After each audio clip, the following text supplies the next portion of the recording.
Pronto, consegui voltar para gravar, depois eu passo para vocês. Então, pessoal, prazer, bom encontrar vocês aqui. Eu sou Luiz Barbosa, professor aqui do IBMEC. Para quem não conhece o IBMEC, né, o IBMEC é uma escola de negócios, né, então o IBMEC completou recentemente aí 50 anos. Então, tradicionalmente, a gente tem uma escola de negócios, os cursos aí, os carro-chefes aí são economia, administração, relações internacionais, direito, né, e agora, esse ano, a escola está lançando cursos também de tecnologia, né, nosso campus aqui em São Paulo, deixa eu habilitar aqui, chegou mais gente. Pronto. Nosso campus aqui em São Paulo fica ali na Paulista, na Consolação, próximo ali da Doc Lobo com a Santos.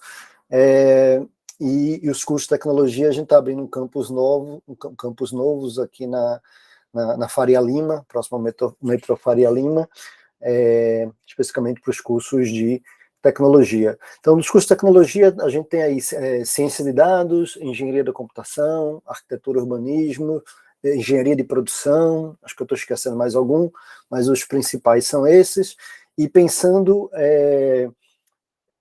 nos cursos efetivamente de tecnologia da computação, né, como ciência de dados, engenharia da computação, a gente está em parceria com empresas de tecnologia, principalmente tecnologia de computação na nuvem, né, como é o caso do Google Cloud e também da Amazon. Eu acho que todo o material nosso aqui hoje não, nesses nossos encontros, vão ser aí centrados no ambiente do Google Cloud, que faz todo sentido, né? Então, uma escola de negócio e agora com um braço de cursos de tecnologia, talvez o grande elo dentro desses dois mundos seja aí justamente computação na nuvem, né? Então, computação na nuvem hoje permite ter tecnologia como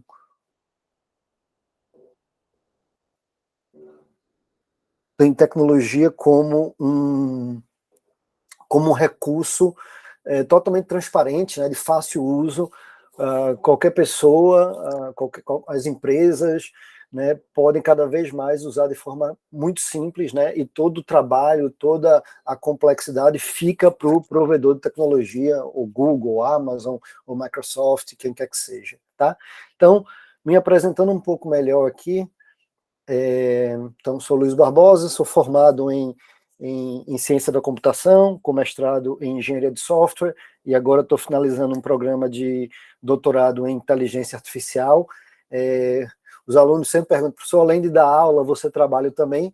Trabalho, sou consultor justamente de um parceiro Google, Amazon e Microsoft, para operações em nuvem, né? E aí sou inclusive certificado em alguma dessas plataformas, né, no próprio Google, na Amazon, né, a AWS, a Microsoft, aqui ainda mais uma outra.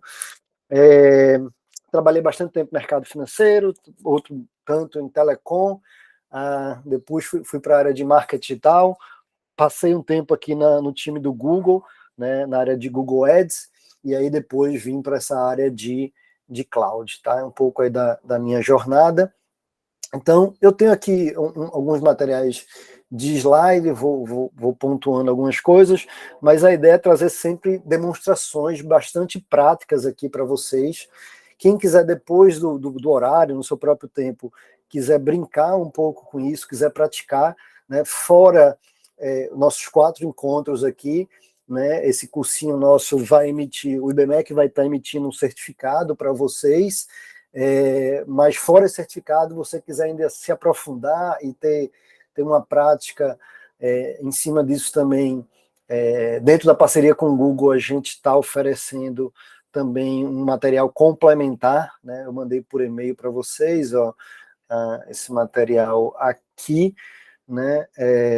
Então passei esse códigozinho aqui de registro e tem um material tanto em vídeo quanto de atividades práticas que você vai realizando aí, bem parecido com o que eu vou estar demonstrando aí nos nossos encontros, tá? Quem tiver interesse em seguir, vocês estão convidados nessa plataforma, eu mandei o convite para vocês, que gera, né, essa Cloud Skill Boost, é do Google, foi comprado pelo Google, ou a plataforma par dela, que chama Quick Labs, tá? Qualquer um dos dois nomes está sendo gravado assim, José. Estou gravando aqui em paralelo, depois eu mando o link também para quem quiser, tá? E aí você realizando aqui essas atividades, você ganha aqui selinhos complementares emitidos direto pelo próprio Google, né? E eu sou meio, parece, eu me lembro aqui, quando eu vejo o meu, eu lembro aqueles escoteiros, né? Eu tenho um monte desses selinhos aqui, ó, cada um que eu fui fazendo, tem uns de inteligência artificial, tem vários. Aí você vai fazendo quanto você quiser, tá? Você tem interesse aqui, tem material bastante. Em termos dos créditos aqui que eles pedem a gente, pelo IBMEC como parceiro, podemos estar repassando para vocês sem problema nenhum, depende muito mais do interesse de vocês, tá?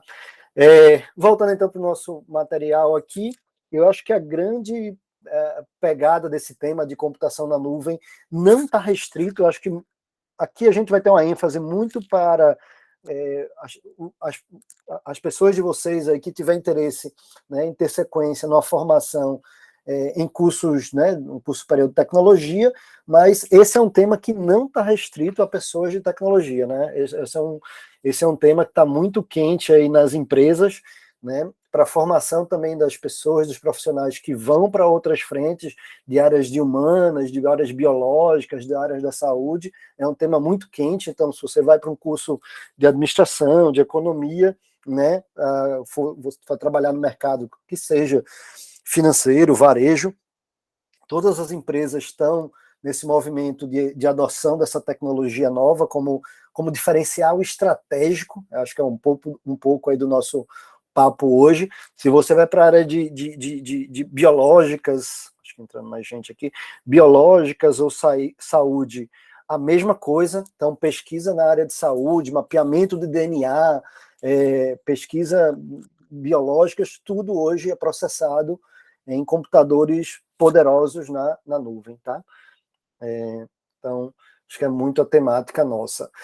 Então, essa questão da inovação é algo que, historicamente, durante a humanidade, vem aí em ondas, tá? Existe até um termo conhecido, né? Um pesquisador, Kondratiev, aí, ele se menciona Kondratiev Waves, né? As ondas de Kondratiev, que são ondas de inovação.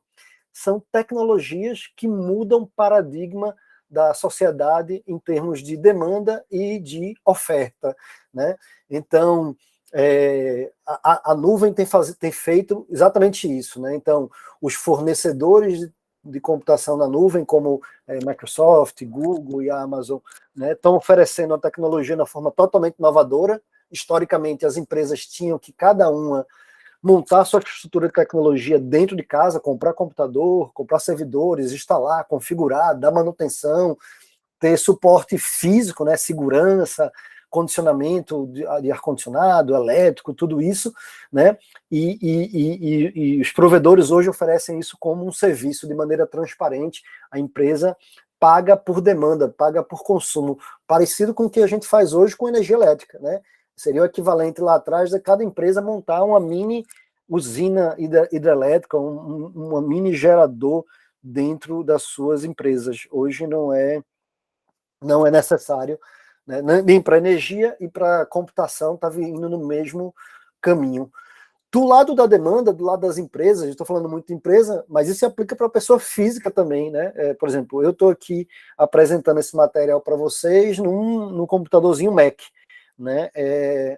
No meu computadorzinho Mac. Eu não tenho o Windows, por exemplo. Se eu precisar alguma hora fazer alguma coisa no Windows, o que eu faço eu tenho uma máquina, né, separada para mim na Amazon, por exemplo, eu daqui conecto a minha máquina na Amazon, que é o Windows, faço o que eu tenho que fazer, desligo, e a Amazon vai me cobrar por um valor de hora-uso, né? Parecido, de novo, com luz elétrica, né? Você não monta uma estação, nem pessoa física, né, nem empresas, montam uma subestação de geração de energia nas suas instalações, ela demanda para a concessionária de energia elétrica, e a concessionária vai cobrar por capacidade demandada, né? Se eu preciso de 10 máquinas ligadas, né, 100 mil lâmpadas, X mil lâmpadas por tantas horas, ele me cobra para aquilo ali.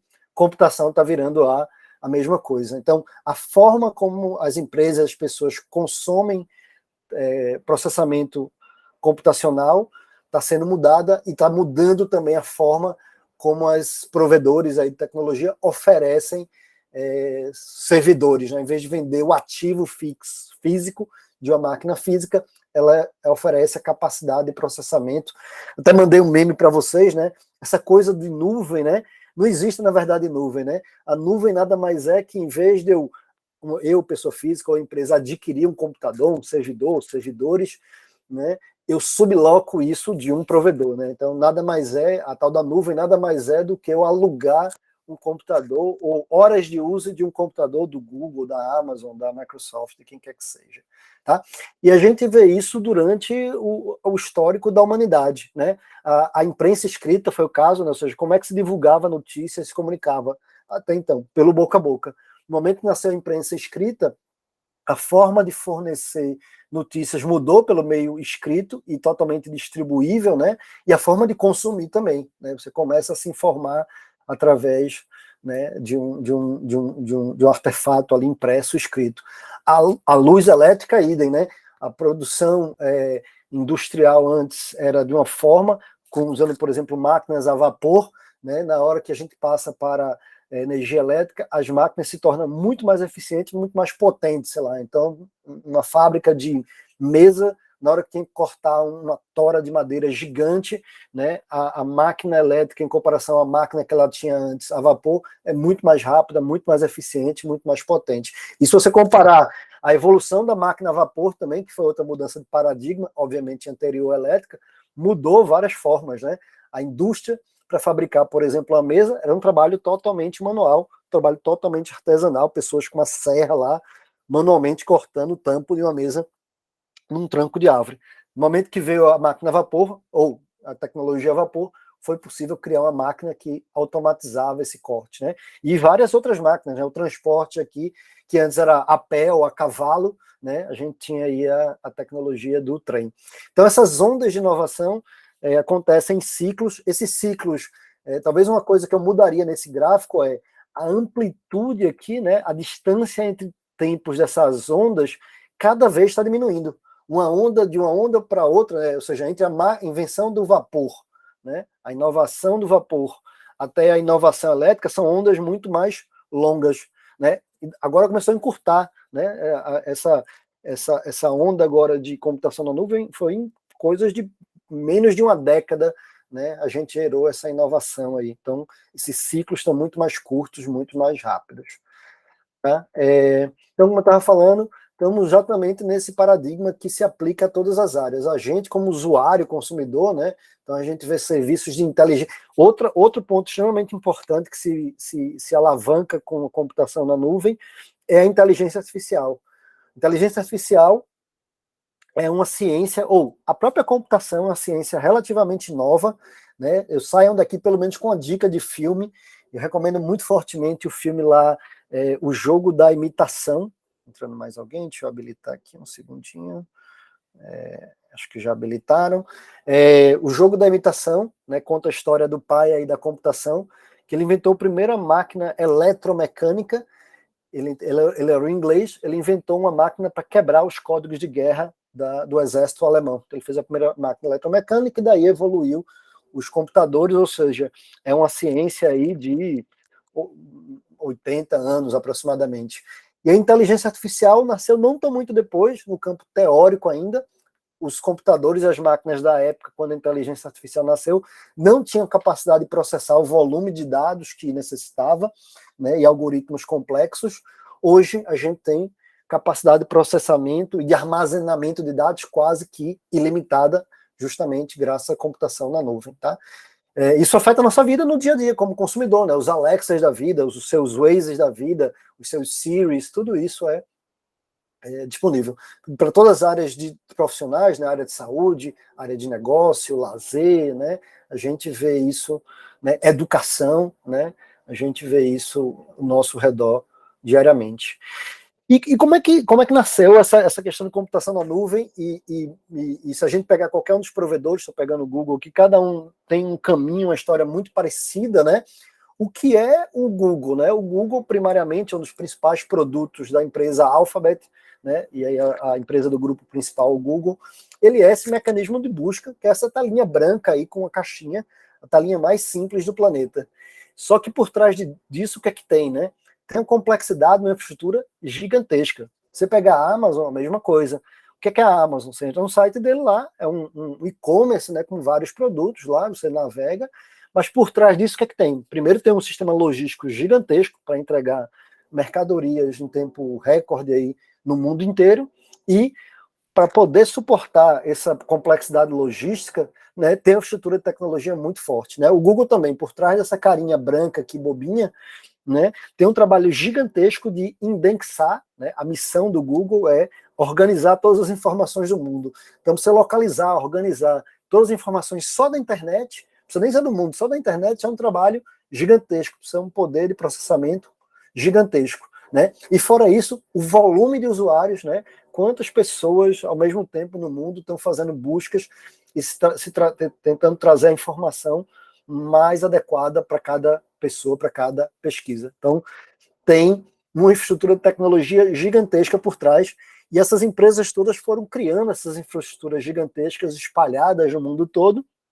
e aí eles viram isso aí como uma novo ramo de negócio. Eles poderiam revender essa tecnologia dele ou sublocar essa tecnologia dele para outros clientes, outras pessoas, empresas e até pessoas físicas. E aí nasceu esses ramos de computação, esses braços de computação na nuvem desses provedores, né? No caso do Google, ele chama de GCP, Google Cloud Platform. A Amazon, ela tem o braço dela que é AWS, que é Amazon Web Services. A Microsoft tem o braço dela que se chama Azure. Então viraram subempresas, né? Unidade de negócios totalmente separado para subvender, né? Sublocar essa infraestrutura deles aí. Tá? E aí eles têm uma infrafísica gigante, né? Ou seja, no mundo todo ele tem esses data centers aí, né? O que ele chama aí de regiões.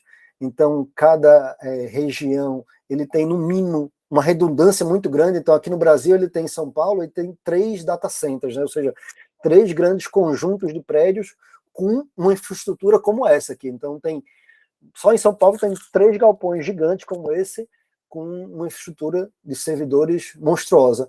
Isso, né? Peguei aqui São Paulo. Você vai andando no mundo, aí tem lá, isso se repete na Argentina, se repete no Chile, se repete na Colômbia, nos Estados Unidos tem vários pontos desses, na costa leste, né? No meio leste e oeste americano, na costa oeste também, México, Europa também super conectada, África, sul da Ásia e Austrália, e cada centro desse, cada galpão desse com a série de computadores estão interconectados com uma infraestrutura de fibra ótica ultra rápida, né? Em alguns desses casos passa aqui por via submarina. Deixa eu ver se eu tem um vídeo aqui do submarino. Via submarina com cabos super fortes aqui, ó, aguenta até mordida de tubarão, tá? Então esse aqui é exemplo de um data center um prédio de data center, ó, em vários locais, ó, em locais frios, e 100% dele já, no caso do Google, já é carbono neutro, né? Todo o consumo de energia que ele é feito é compensado já ao meio ambiente, tá? Sempre vai se falar de segurança, né? Então, uma das preocupações que as empresas têm é falar, tá bom, eu vou levar meu servidor, não tem mais aqui, vou colocar no Google, na Amazon, em algum lugar, e nesse servidor vou ter toda a minha aplicação de controle de clientes, emissão de notas fiscais. Que garantia eu tenho que tem segurança isso aí? Será que meu concorrente não vai roubar isso, ou não vai ser vazado, né? Então, tem N camadas de segurança, né? Desde segurança dos equipamentos, né, do armazenamento, do acesso físico, né, operação acesso físico a um prédio desse, né, não só é seguro contra um tubarão morder um cabo desse, entrar num prédio desse aqui não é trivial, tem uma segurança física bastante rígida, tá? E aí eu posso resumir, então, como essa ideia de computação na nuvem por 5 princípios.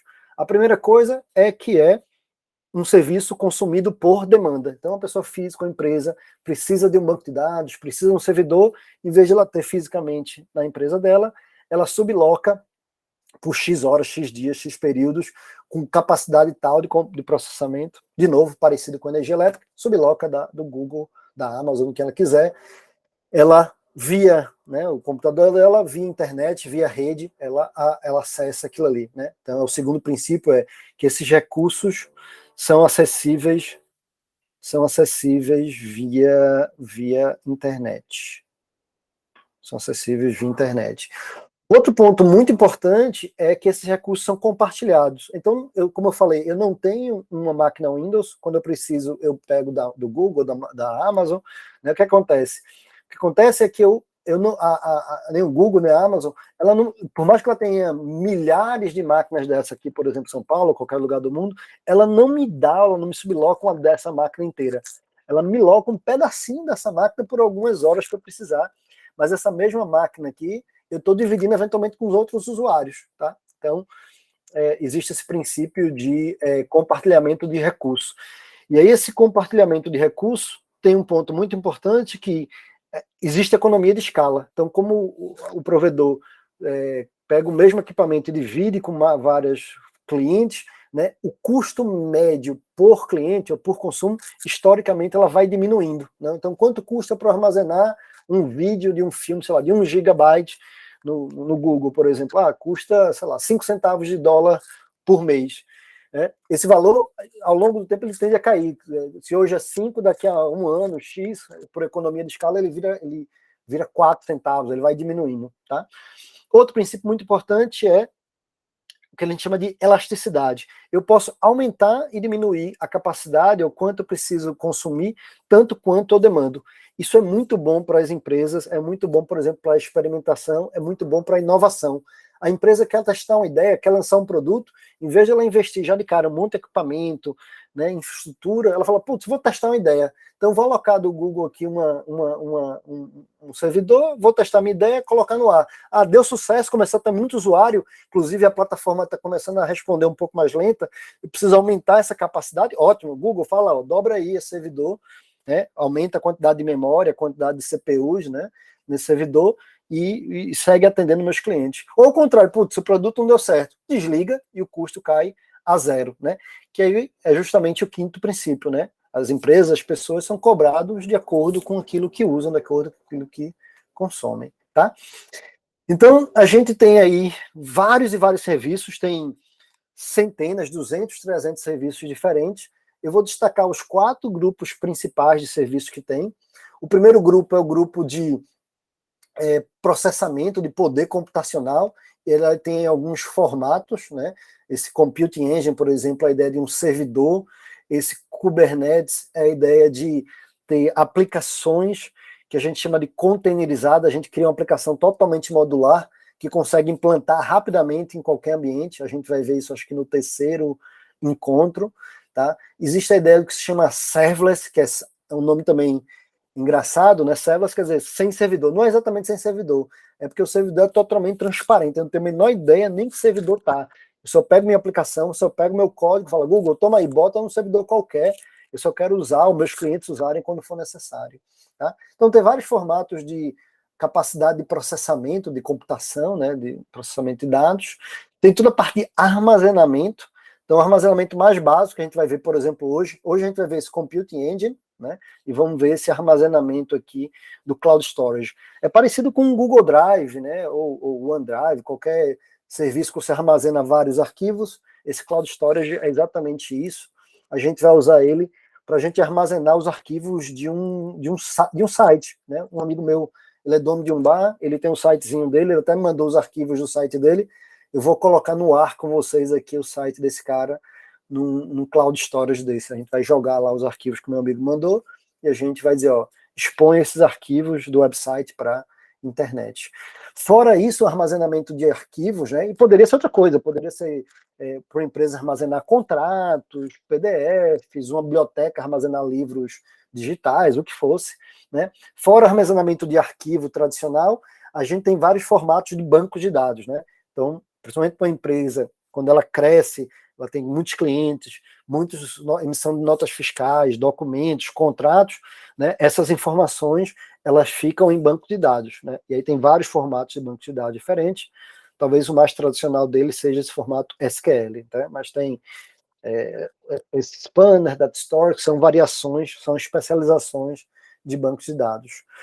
E quando a gente está falando em dados extremamente volumosos, por exemplo, dados de sensores, dados de mapeamento do DNA, né, dados de registro histórico de alguma coisa, cotação, por exemplo, de um ativo na Bolsa de Valores, que você tem informação, a cada segundo você tem centenas, dezenas de informações, você precisa acumular tudo isso, a gente entra no universo de Big Data, né? E aí a gente tem alguns bancos e algumas ferramentas de processamento especializado nesse volume de dados gigantesco e alguns desses dados em tempo real, né? Estou pegando sinais de um sensor, estou pegando dados de uma cancela, né, de pedágio da rodovia, né?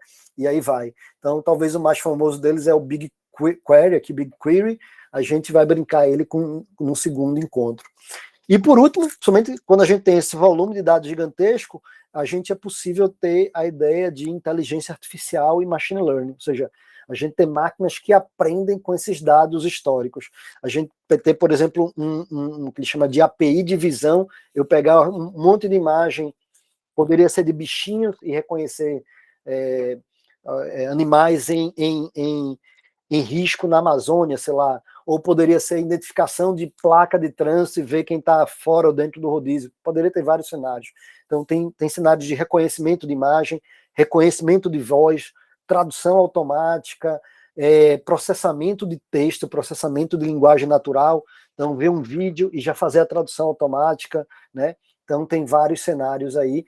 A gente vai brincar um pouco de aprendizado de máquina, a gente vai fazer uma brincadeira de prever cotação do dólar, tá? Então, quem tiver um dinheirinho para investir na bolsa, no dólar, né? A gente vai fazer uma máquina que prevê o futuro do dólar. Então, fica aí para o nosso último encontro, tá? Então, isso para as empresas, como eu venho falando, é revolucionário, né? A empresa que está acostumada a ter tecnologia, infraestrutura de TI, né, como um ativo, como um custo, ela começa a ter isso como um investimento que ela subloca para um provedor e ela usa aquilo de acordo com sua conveniência, para inovar, para testar ideias, para expandir, né? Isso para as empresas é uma revolução muito grande.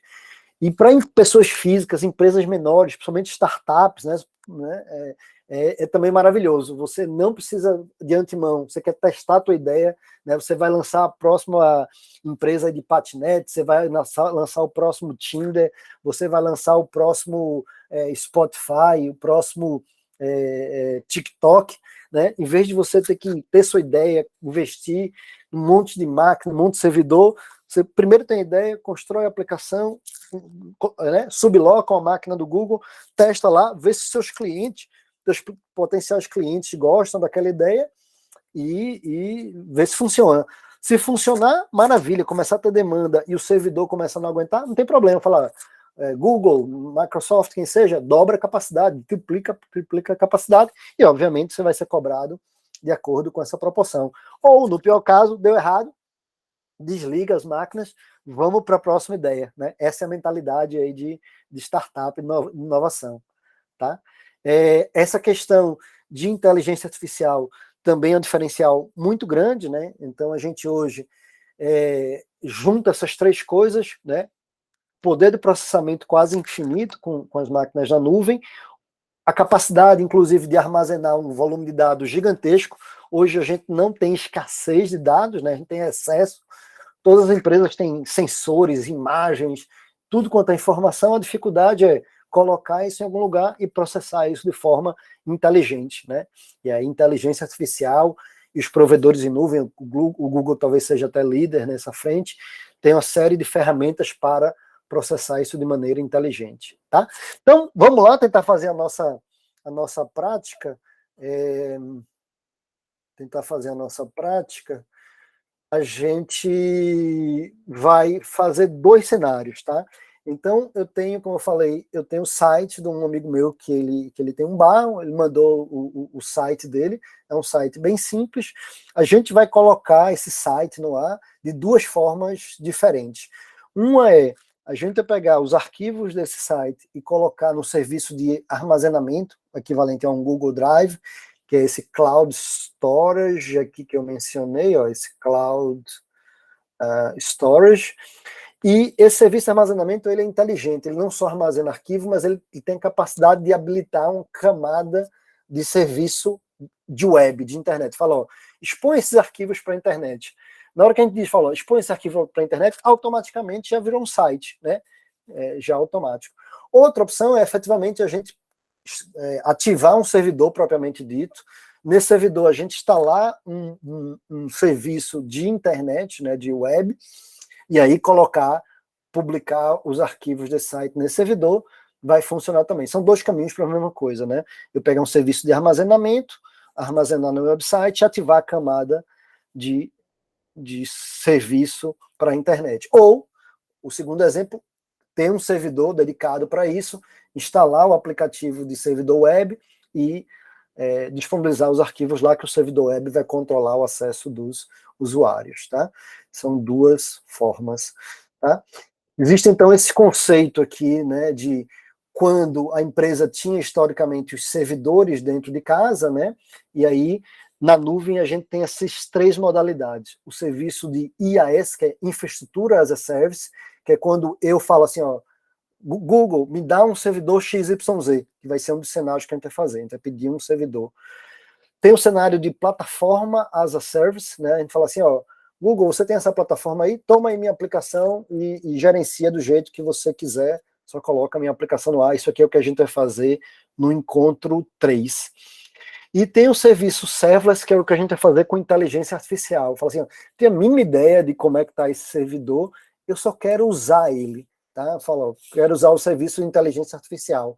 Eu vou te dar meus dados, eu vou te dar meu código, no nosso caso, no quarto encontro, eu vou te dar meu dado, eu vou dar dados de cotação de Bovespa, de dólar, me usa o serviço de inteligência artificial para ele fazer as previsões de dólar futuro, e aí eu vou querer investir em dólar ou não, eu vou decidir, tá? Existe um outro cara aqui que a gente chama de software as a service, que é também muito comum para o usuário final, né? Muitas das aplicações que a gente usa aí hoje, elas estão instaladas na nuvem e a gente, como usuário, a gente usa isso como um software, né, como um serviço.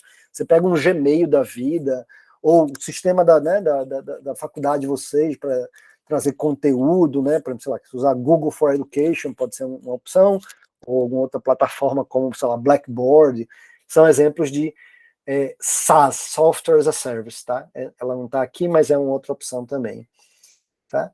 E aí de segurança, a gente comentou, né? Segurança, os provedores falam que é uma responsabilidade distribuída, né? Os provedores fazem a parte de segurança física e dos serviços, né?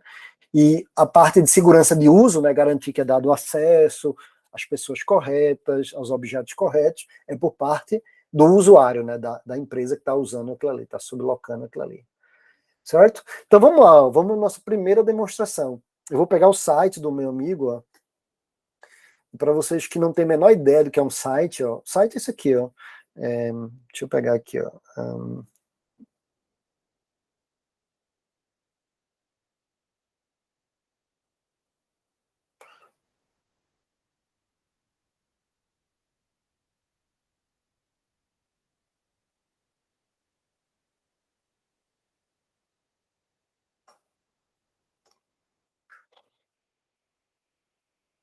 Então, ó, o que é um site? Ó? Então, eu entrei aqui no site do Einstein, né? Acessamos o endereço do site do Einstein aqui via o navegador, né? O que o navegador fez? Ele conectou lá no servidor, né? Onde está armazenado o site do colégio, e ele trouxe para o navegador, processou essas informações e mostrou para a gente aqui. O que existe por trás do site? Não sei se deram curiosidade aqui, ó. Se eu pegar uma página qualquer, ó, eu tenho isso aqui, ó, exibir, clicar com direito, tem aqui, ó, exibir código-fonte, view page source. Aí tem meio que a Matrix, ó, outra dica de filme aí, para quem nunca viu Matrix, é um bom filme aí. Saiu até um filme novo da série aí, né? Então, ó, por trás de um site tem essa codificação aqui, ó, que a gente chama de codificação HTML, de páginas HTML. Essa aqui é uma linguagem de diagramação, né? Ele tem esses tags aqui, ele fala, ó, aqui vai o título, né? Aqui é um link, né? tem essa parte de script, né? Ou seja, tudo que tem animação, tipo esse vídeo, esses menus aqui, se tiver alguma animação, são JavaScripts, né? Então o site nada mais é do que páginas HTMLs, imagens, né? Deixa eu ver se tem alguma coisa de imagem aqui. Deve ter aqui mais para baixo alguma coisa de imagem. Então, basicamente, são páginas HTML, né, imagens, folhas de estilo, né, e JavaScript, se tiver animação. Ou seja, minimamente são basicamente arquivos HTML e arquivos de imagem.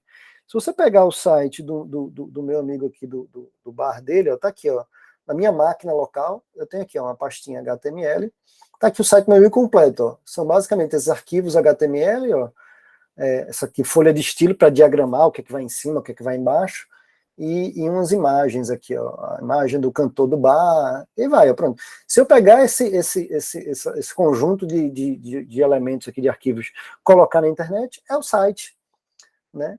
Inclusive eu consigo abrir, ó, no meu navegador, a partir da minha máquina local, né? O que é que torna ele um site? É quando ele está público no servidor, que não na minha máquina, aqui no meu laptopzinho, né, no meu notebookzinho, ele tiver disponível, né, num servidor, qualquer pessoa da internet, ele consegue acessar, né? Não precisa acessar, né, no meu computador aqui, usuários, Luiz, né? Teria que ter um endereço. Então vamos lá, vamos colocar esse cara lá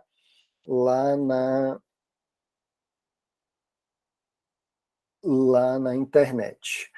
Então, como eu falei, a gente tem duas opções para isso.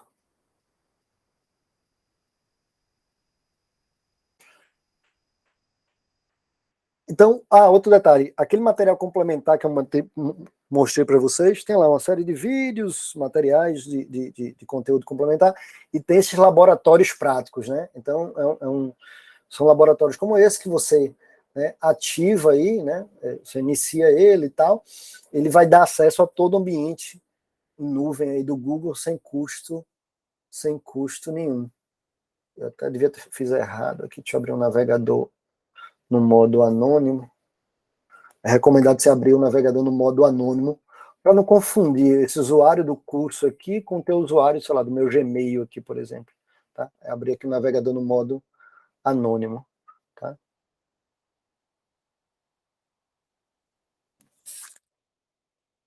Aí vou iniciar o laboratório. Então ele vai habilitar um acesso meu ao ambiente Google. De novo, como eu falei, quem quiser brincar com algo parecido vai estar disponível. E vou aqui, eu peguei a senha que ele gerou, usuário e senha que ele gerou para mim, vou abrir o console do Google, usuário de estudante aqui, eu vou entrar, a senha que ele me deu, e aí eu vou ter acesso a todo o ambiente de nuvem do Google, que a gente bater o olho vai ver aqui a quantidade de serviço gigantesca. Obviamente, nos 4 encontros, a gente não vai passar em todos eles, né? Então, ó, se eu for aqui, ó, a gente vê uma série de serviços, ó. Serviços de parceiro, marketplace, ou seja, alguma outra empresa parceiro criar algum serviço, eu posso contratar por aqui, toda a parte de segurança, toda a parte computacional que a gente falou, ó, a gente vai já fazer isso daqui, ó, de criar um servidor, um computing engine, a parte serverless, né, que fala, ó, toma meu código aí, Google, roda em algum lugar, parte de armazenamento, a gente vai fazer exatamente esse aqui, é o Cloud Storage. Parte de bancos de dados, como eu falei, eu tenho vários tipos de banco de dados, o mais famoso é o SQL, serviços de integração, de redes, parte de administração, monitoramento, parte de desenvolvimento, implantação de aplicações, ferramentas de gerenciamento, parte de análise de dados e Big Data, que eu tinha comentado, a parte de IA fica logo abaixo, tem uma série de serviços de IA. Então, na próximo encontro, a gente vai ver essa parte de Big Data, em particular BigQuery, aqui para análise de dados. No último encontro, a gente vai ver aqui a parte de IA, inteligência artificial, esse Vertex aqui é o que vai prever o dólar e Bovespa para a gente. Eu tinha falado de DNA, cadê o de DNA? Deve estar escondido em algum lugar aqui. Talvez essa versão aqui não esteja disponível. O de mapeamento de DNA, acho que não. Tá aqui, ó, Life Sciences. Life Science e Healthcare, processamento de DNA, aqui, essas coisas. Certo? Mas vamos lá, vamos para o nosso exemplo mais simples. Eu vou pegar um serviço, então, de armazenamento de arquivo, esse Cloud Storage. A gente vai criar o que ele chama de balde, de bucket, tá?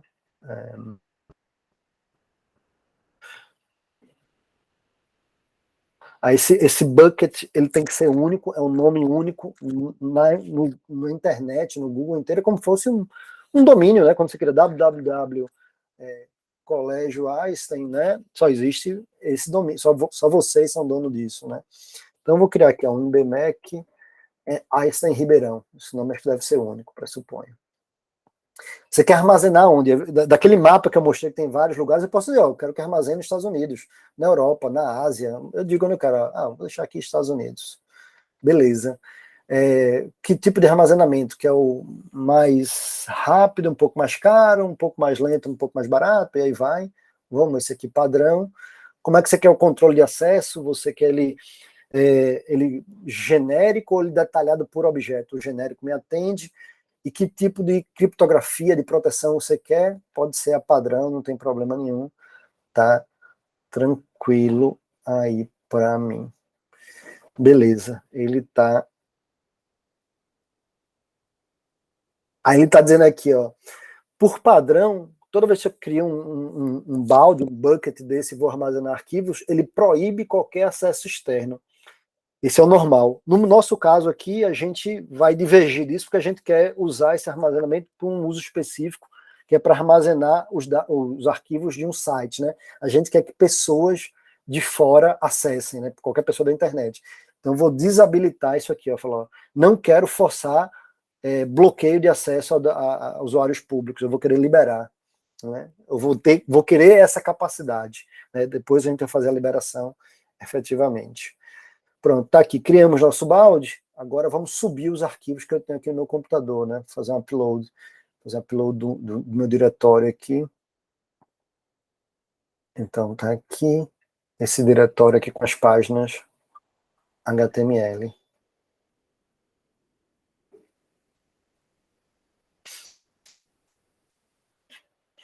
Pronto, ele está fazendo upload aqui, né? Está quase terminando. Terminou. A gente deu a capacidade de permitir o acesso, a gente precisa efetivamente agora dar o acesso. Vamos aqui em permissão.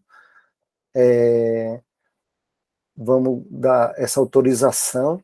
Então a gente vai dizer que qualquer usuário, né, all users, qualquer usuário da internet, ele tem o perfil de acesso ao Cloud Storage como visualizador, né? Ele não pode mexer nos arquivos do meu site, né? Ele só pode ver, né? Beleza, aí tá, tem certeza, tudo de segurança, ele é muito cuidadoso aqui, ó. Você tem certeza que você quer liberar acesso público aos arquivos? Tenho, porque é meu site, né? Se não fosse site, fosse contrato dos meus clientes, eu não deveria fazer isso, tá? Voltando aqui nos meus arquivos, está lá a pasta HTML, né? E dentro da pasta HTML, o home do meu site, né, o do site do meu amigo, na verdade, eita, botei um igual aqui, seria esse cara aqui, nesse index HTML. E ele já colocou aqui o endereço, ó. O endereço público é esse aqui, ó, Google, blá, blá, barra IBMEC Einstein, né, barra index HTML. Né, se eu quisesse comprar um domínio, também poderia comprar um domínio por aqui e tirar esse nome padrão aqui do Google, né? Mas ó, eu peguei esse endereço vocês, de onde vocês estão, quiserem conectar, vai estar disponível também, ó, tá publicado, para quem nunca viu um site, não sabia como, né, o que era um site, acabamos de publicar em questão de minutos, tá aí, ó, meu amigo aqui pode divulgar o bar dele com esse material. Tranquilos? Belezinha? Vamos para o segundo exemplo, ó. O segundo exemplo, então, esse a gente usou um serviço de armazenamento de arquivo e habilitamos uma camada de exposição para a internet. O segundo exemplo seria o exemplo talvez mais correto, vamos assim dizer, é criar um servidor especializado em ser um servidor web. Inclusive, aqui a gente está limitado ao que a gente chama de site estático, né? Ou seja, só tem imagens e páginas, né? Imagens e páginas. Se fosse um site de um e-commerce, tem processamento, né? Tem programação por trás, aí não dá para fazer com esse cloud storage. A gente tem que efetivamente criar um servidor e nesse servidor habilitar algum serviço de processamento de programas, né, que processasse o site efetivamente, ou vamos dizer que fosse um e-commerce, tá? Então, no nosso segundo exemplo, a gente vai usar outro serviço, que é esse serviço aqui, ó, de Computing Engine, que é o serviço de servidores, né? Então, a gente vai criar uma instância de uma VM, de uma virtual machine, de uma máquina virtual. Então, ó, vamos criar uma instância de uma máquina virtual. Aí pergunta o nome da sua máquina, sei lá, se chama como você quiser, ó, meu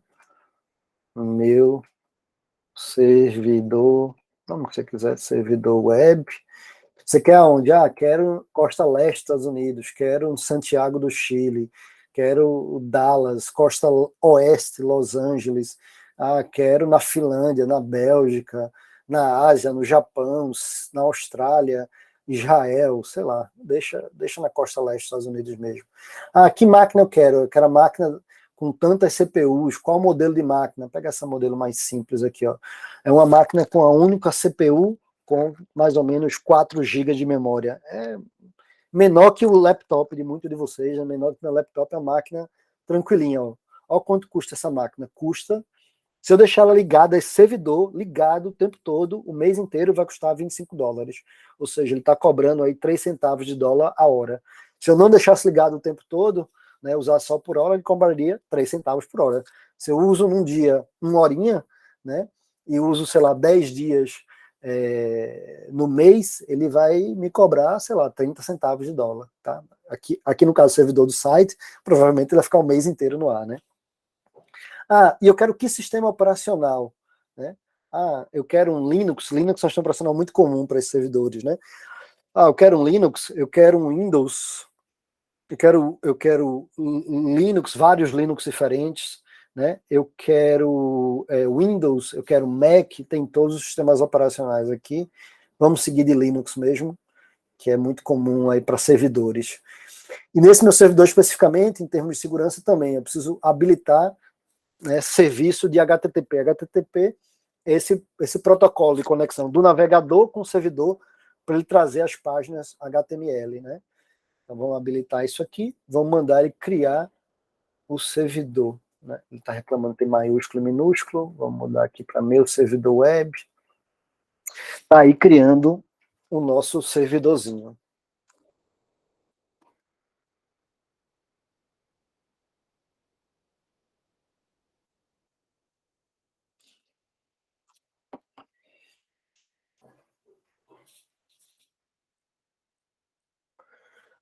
Está criando aí, tá?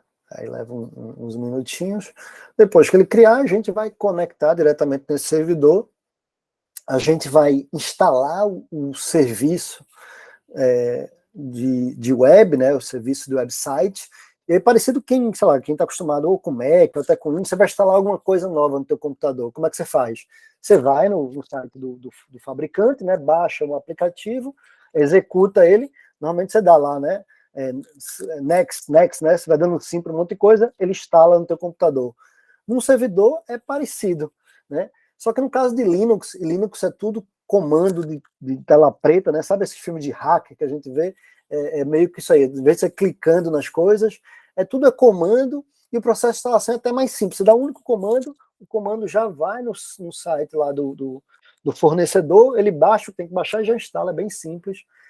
Mesmo que vocês não entendam de comando, não precisa se preocupar, vocês vão ver que é bem simples. Ó. Então acho que já criou o servidor, cliquei aqui, ó, SSH, que é o comando de conectar, a gente vai conectar no servidor. Servidor normalmente não tem menus feito, a gente está acostumado no Mac ou no Windows, né? Tudo é essa cara de hacker aqui, né? No Windows ou no Mac, você quer ver seus arquivos, você vai no Explorer, né? E vê lá todos os seus arquivos. Aqui no servidor, se você quiser ver o arquivo, tem que dar o comando, tem o comando de listar. Lista aí todos os arquivos, ó. Então tá aí, ó, todos os arquivos que tem no servidor, é só isso aqui. Ah, eu quero executar operações como administrador dessa máquina. Então, dou um comando assim, ó, sudo, né? Do, né? Faça como super user, como super usuário. Ah, eu quero fazer o quê? Eu quero instalar, eu tenho esse comando apt-get aqui, instale o serviço de web. Um muito famoso, esse cara aqui, Nginx. Aí ele vai baixar lá né, do fabricante da Nginx e vai instalar nessa máquina que está zerada, que não tem nada, né? Ele acabou de criar ela com nada instalar. A gente, né, de arquivo tinha só uns arquivos padrões aí, coisa... Pronto, já instalou esse servidor. Instalou esse servidor, os arquivos vão ficar nesse diretório. Ah, então, eu quero entrar no diretório, em vez de clicar, tudo é comando. Tem um comando aqui, ó, cd, que é para entrar num diretório, tudo é comando. Então, cd, os arquivos da internet ficam nesse diretório padrão aqui, ó, var www, aqui, ó, HTML. Pronto, aqui é onde fica os arquivos, né, do site. Vou fazer upload dos arquivos né, do meu amigo do bar.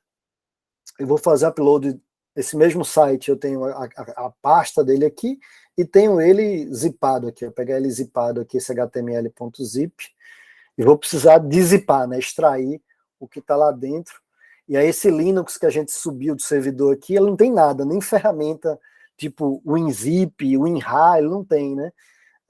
A gente tem que instalar isso também. Aí vai ser aquele mesmo comando do apt-get install, tá? Beleza, ó, subiu, né? Tá aqui, ó, o zip tá aqui na máquina. Ah, ele subiu para outro canto. Eu vou copiar de onde ele subiu. Ele subiu, acho que para cá. Eu vou dar aí também, ó, não tem copiar, arrastar e jogar. Não é um comando de CP, de copiar. Eu acho que ele está nesse diretório aqui, ó. Quer ver? Isso. Eu quero copiar desse local que ele está para essa pasta que eu tô. Ele está reclamando que para fazer essa operação tem que ser super user. Ou aí eu tenho que dar aquele comando do, né? Danado. Faça como super usuário, sudo. Pronto. Agora sim, se eu mandar mostrar os arquivos, tá aqui meu site, ó, html.zip. Preciso dizipar, preciso extrair. Não tenho nem a ferramenta, tenho que instalar. Então vamos instalar. apt. Então, nesse de novo, não se preocupe com comandos, né? Mas já vamos se familiarizando aí. Você começar a brincar com isso, você já vai virar o hacker da família aí. Então, eu estou dizipando o arquivo, extrair, ó, e agora eu tenho uma pastinha.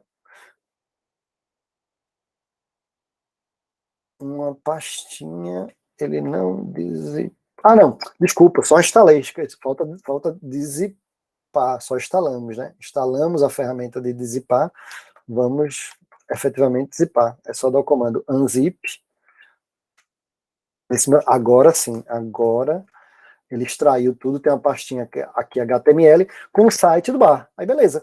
Esse servidor, ele também gerou um endereço internet, ó, tá aqui, ó, external IP, o endereço internet external.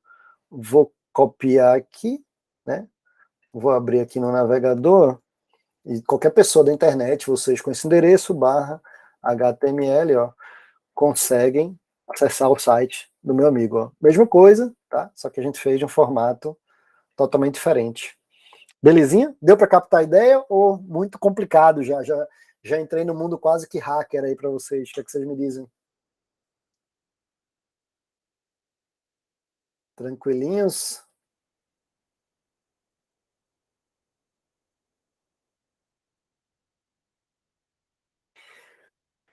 Pessoal, então é isso, tá? Que bom que deu certo a demonstração aqui. Normalmente eu deixo um tempo maior justamente se der alguma falha técnica. Esse é o risco, né, de fazer ao vivo, né? Como dizia o Faustão, né? Quem sabe faz ao vivo aí, sempre tem o risco de dar alguma coisa errada. Então a gente ficou aí com o tempo um pouco sobrando. Para a semana que vem a gente vai brincar com banco de dados. Então a gente vai criar um banco de dados, carregar dados, brincar um pouco com isso. Terceiro encontro, a gente vai criar uma aplicação, um programinha, não um site estático, como foi o do meu amigo aqui do bar. A gente vai criar um site que consegue processar, site bem simplinho, ele só vai dizer olá, fulano, né, bem simplinho, mas é o nosso site, e a gente vai aprender como é que tem uma aplicação, não site, né, é uma aplicação mesmo, uma aplicação para a internet. Como é que a gente faz a implantação disso, né, em um servidor na nuvem? E no último dia a gente vai brincar com inteligência artificial, a gente vai conseguir, a partir de cotação da Bovespa, a gente prever valor do dólar. Então quem quiser aí, é uma máquina que faz previsão do dólar, que tiver uma graninha, qualquer 50, 100 reais, né, qualquer 10, 20 dólares para investir aí, a gente vai ter uma máquina que prevê o futuro. Tá bom? E de novo, quem quiser seguir praticando aí em laboratórios como esse, fica convidado, né? Mandei lá o convite, os créditos. Quem não quiser também, fica à vontade, né? A sequência aqui dos nossos encontros, o IBMEC vai estar emitindo um certificado para vocês, tá bom? Belezinha? Mais algum ponto, mais alguma dúvida? No mais é isso, tá? Fiquem à vontade em me contactar por e-mail, redes sociais, estou às ordens, tá joia?